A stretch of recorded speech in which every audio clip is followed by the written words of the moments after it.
मैं भारत को भारतीयता की मान्यता के आधार पर फिर से खड़ा करना चाहता हूं, उस काम में लगा हूं। रहना है, निरोगी रहना है, तो इन स्वस्थ और निरोगी रहने के लिए क्या क्या करना चाहिए, ये सूत्र भागवत जी ने लिखे हैं। भागवत जी महर्षि चरक के शिष्य थे। चरक ऋषि का नाम हम सब जानते हैं। चरक ऋषि के वो शिष्य थे और सबसे बेहतरीन शिष्यों में उनकी गिनती होती है, सबसे इंटेलिजेंट माने जाते हैं। चरक ऋषि ने जितना शोध कार्य किया, भागवत जी ने उससे भी ज्यादा किया। 135 वर्ष उनकी आयु रही। 135 वर्ष में लगभग आप समझ लीजिए 18 वर्ष छोड़कर, 18 वर्ष वो ये कहते हैं कि मैं प्राथमिक अध्ययन करता रहा, तो 18 वर्ष छोड़कर बाकी सारे वर्ष उन्होंने बहुत गहन अध्ययन में लगाए। और उन्होंने कोई एक सूत्र लिखा तो उस पर कम से कम 50 से ज्यादा उन्होंने ऑब्जर्वेशंस किए।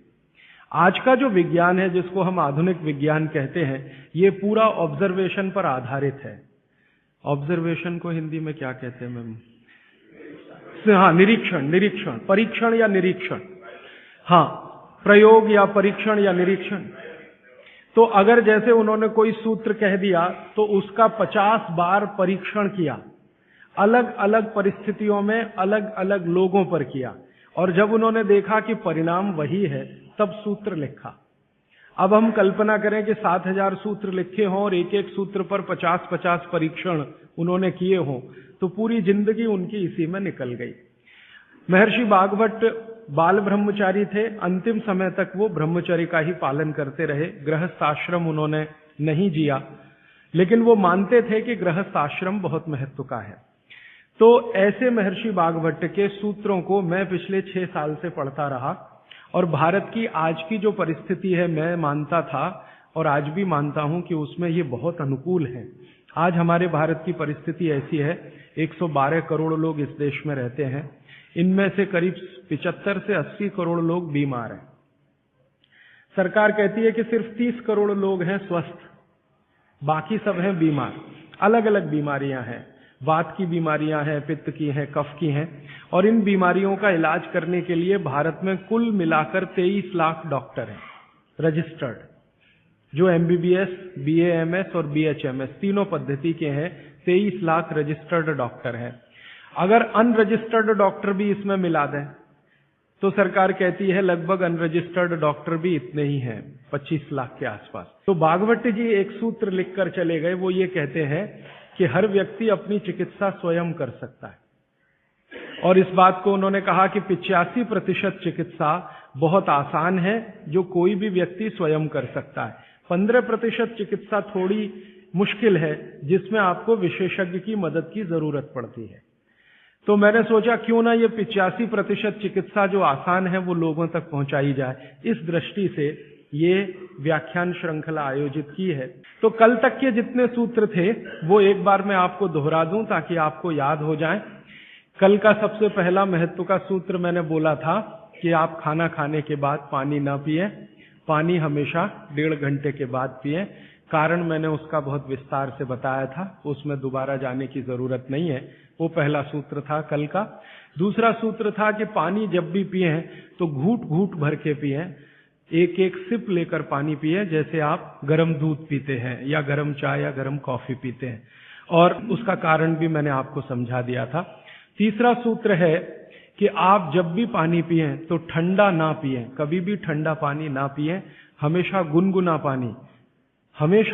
पानी पिएं। वैसे जैन दर्शन में इसी को पक्के पानी की कहा जाता है, इसको बात वो बिल्कुल वैज्ञानिक है। भागवत जी भी उसका समर्थन करते हैं। हमेशा गुनगुना पानी पीने की कोशिश करें। आप में से कई लोगों ने सवाल पूछे थे कि गर्मियों में भी क्या गुनगुना पानी पिए। भागवत जी की माने तो गर्मियों में भी गुनगुना पी सकते हैं, लेकिन कोई बहुत तकलीफ आए तो मिट्टी के बर्तन का पानी आप गर्मी के दिनों में 3-4 महीने पी सकते हैं। फिर चौथा सूत्र ये था कल का कि पानी कभी भी पिए तो सवेरे उठते ही सबसे पहले जरूर पिए, माने सुबह की शुरुआत पानी से करें। और उसमें मैंने बताया था कि मुंह का कुल्ला किए बिना वो उठते ही पानी आपको पीना है, क्योंकि रात को जब आप सोते हैं तो जो कुछ भी लार मुंह में बनी है ये बहुत ही कीमती है, इसका औषधीय गुण बहुत है। और जैन दर्शन में इसको अहिंसा के साथ जोड़ा हुआ है, और वो मैंने करके भी देखा है कि सुबह की लार गलती से भी आप किसी चींटी या चींटा या मक्खी पे थूक दो, वो तुरंत मर जाएगा। सुबह की लार अगर आपने गलती से चींटी, चींटा या मक्खी पे थूक दिया, वो तुरंत मर जाता है, क्योंकि उसका औषधीय गुण बहुत प्रबल होता है सुबह सुबह। तो जैन दर्शन ने इसको अहिंसा से जोड़ा, भागवत जी ने इसको शरीर स्वास्थ्य से जोड़ा। तो ये 4 सूत्र मैंने कल आपको बताए थे, ये बहुत फंक्शनल हैं, ऑपरेटिव। इसके पहले 5 सूत्र पिछले 2 दिनों में मैंने बात की थी। आने वाले शायद एक दिन मैं सब सूत्रों को फिर से रिपीट कर दूंगा, ताकि आपको भूलने ना पाए, आसानी से याद हो। अभी मैं आगे बढ़ता हूं। कल के सूत्र को आगे बढ़ाते हुए मैं एक सूत्र आपके सामने रख कहता हूं। भागवत जी कहते हैं कि जब आप भोजन करें कभी भी, तो भोजन का समय थोड़ा निश्चित करें। भोजन का समय निश्चित करें, ऐसा नहीं कि कभी भी कुछ भी खा लिया। हमारा ये जो शरीर है, ये कभी भी कुछ भी खा लेने के लिए नहीं है। इस शरीर में जठर है, मैंने आपसे कहा, उसमें अग्नि प्रदीप्त होती है। तो भागवती जी कहते हैं कि जब जठर में अग्नि सबसे ज्यादा तीव्र हो, उसी समय भोजन करें, तो आपका खाया हुआ एक एक अन्न का हिस्सा पाचन में जाएगा और रस में बदलेगा, और रस में से मांस, मज्जा, रक्त, वीर्य, मल, मूत्र, मेद और आपकी अस्थियां, इनका विकास होगा। तो कभी भी कुछ ना खाएं। ये पद्धति भारत की नहीं है, ये यूरोप की है। यूरोप में डॉक्टर्स हैं, वो हमेशा कहते हैं कि थोड़ा थोड़ा खाते रहो, कभी भी खाते रहो। हमारे यहां ये नहीं है, थोड़ा थोड़ा खाते रहो, कभी भी खाते रहो। आपको दोनों का अंतर समझाना चाहता हूं। भागवत जी कहते हैं कि खाना खाने का समय निर्धारित करें, और समय निर्धारित होगा उससे जब आपके पेट में अग्नि की प्रबलता हो, जठर अग्नि की प्रबलता हो। भागवत जी ने इस पे बहुत रिसर्च किया, और वो कहते हैं कि 1.5-2 साल के रिसर्च के बाद उनको पता चला कि जठर अग्नि कौन से समय सबसे ज्यादा तीव्र होती है। जठर अग्नि कौन से समय सबसे ज्यादा तीव्र होती है? तो वो कहते हैं कि जब सूर्य का उदय होता है, सूर्य का जब उदय होता है, तो सूर्य के उदय होने से लगभग 2.5 घंटे तक जठर अग्नि सबसे ज्यादा तीव्र होती है। सूर्य के उदय होने से, सूर्य का उदय होना आप चेन्नई के हिसाब से सोच लीजिए, मान लीजिए 7 बजे, तो 7 बजे से लेकर 9:30 बजे तक जठर अग्नि सबसे ज्यादा तीव्र होगी।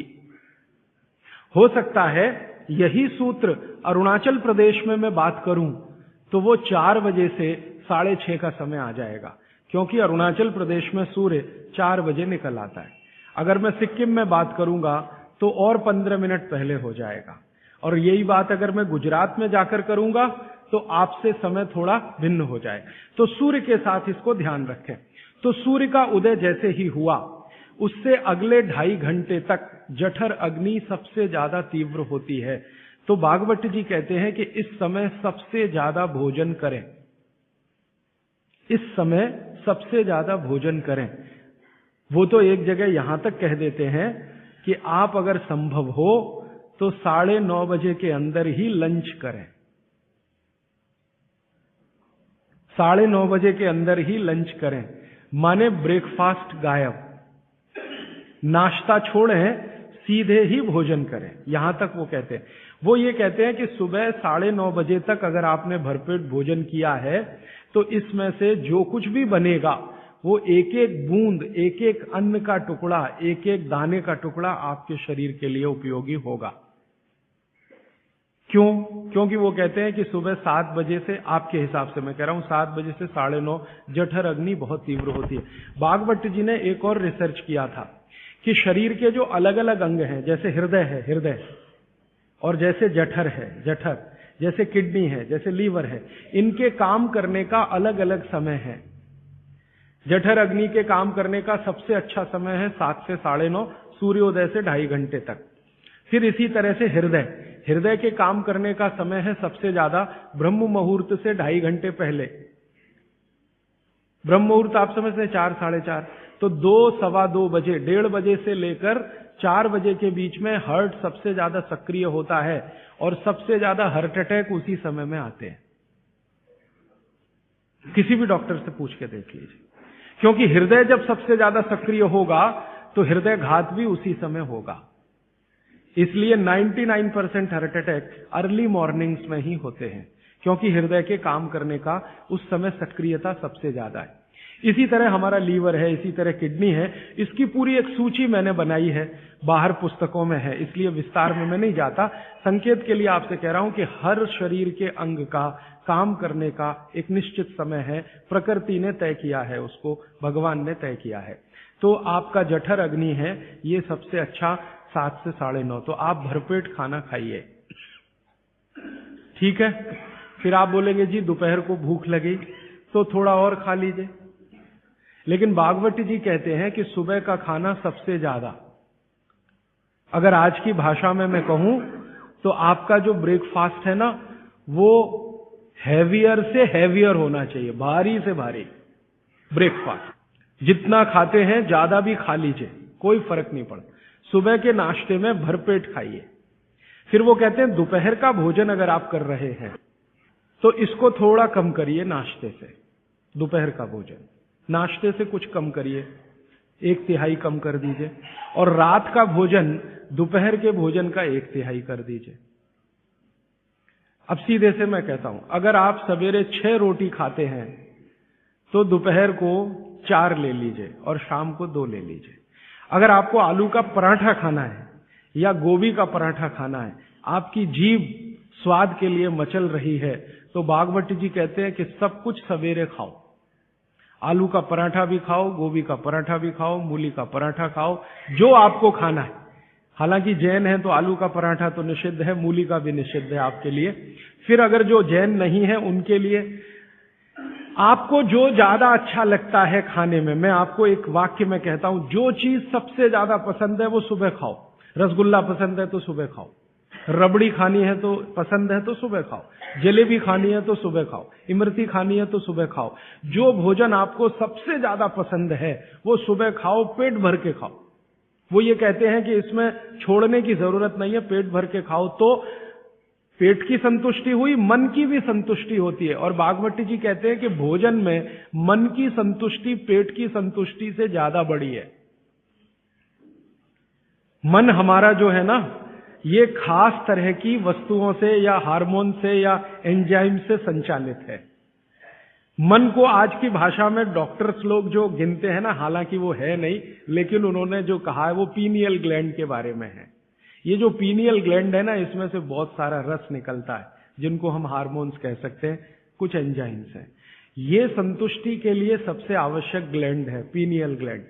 तो भोजन अगर आपको तृप्त करता है, भोजन में एक तो पेट भरना है और एक तृप्त होना, तृप्त करेगा तो पीनियल ग्लैंड आपकी सबसे ज्यादा सक्रिय है। तो जो भी रस और एंजाइम चाहिए शरीर को, नियमित रूप से समान अंतर पे निकलते रहते हैं। और जो भोजन से तृप्ति नहीं है तो गड़बड़ होती है पीनियल ग्लैंड, और पीनियल ग्लैंड की गड़बड़ी पूरे शरीर में पसर जाती है और आपको तरह तरह के रोगों का शिकार बना दे। अगर आप तृप्त भोजन नहीं कर पा रहे हैं तो निश्चित रूप से 10-12 साल के बाद आपको मानसिक क्लेश होगा और रोग होंगे। मानसिक रोग बहुत खराब है। आप सिजोफ्रेनिया के शिकार हो सकते हैं, डिप्रेशन के शिकार हो सकते हैं, आपको कई ऐसी गंभीर बीमारियां हो सकती हैं। भागवती जी कहते हैं कि आप भोजन करते हुए अगर संतुष्ट नहीं है तो 27 तरह की बीमारियों से ग्रसित हो सकते हैं। उनकी पूरी सूची है, वो पुस्तक में है।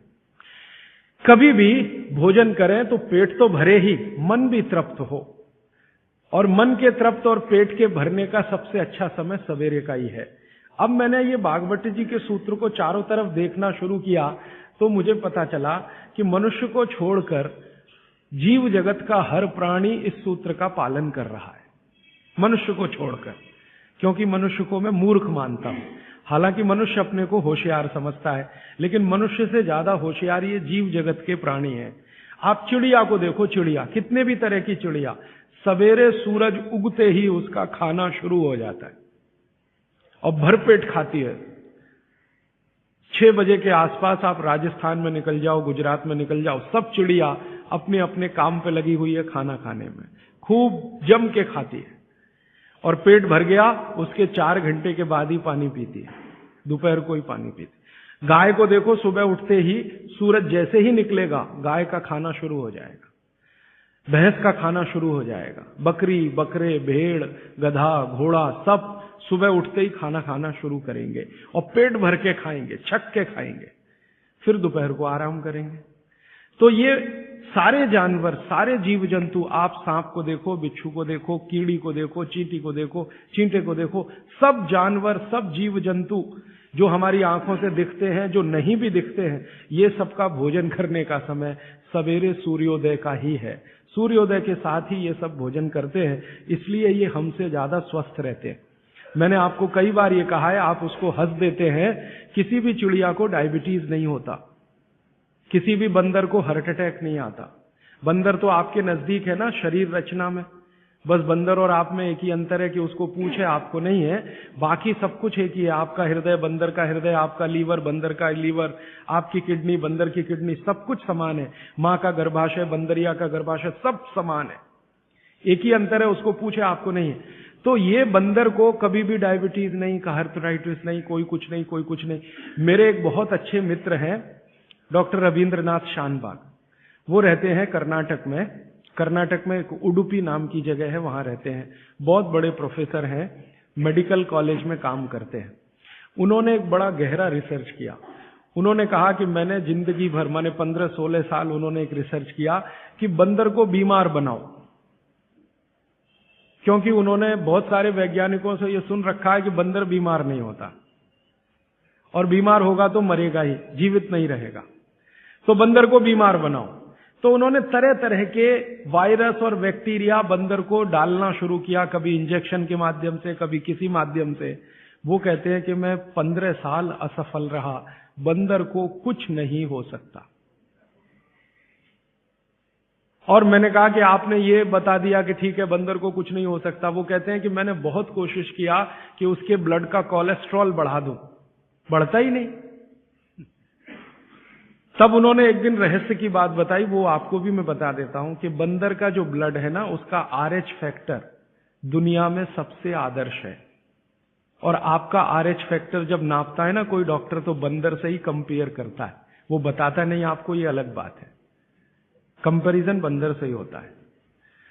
कारण उसका है कि उसको कोई बीमारी आ नहीं सकती, ब्लड में कोलेस्ट्रॉल बढ़ता नहीं, ट्राइग्लिसराइड कभी बढ़ता नहीं, डायबिटीज कभी होती नहीं, शुगर कितनी भी बाहर से इंट्रोड्यूस करो उसके ब्लड में टिकती नहीं।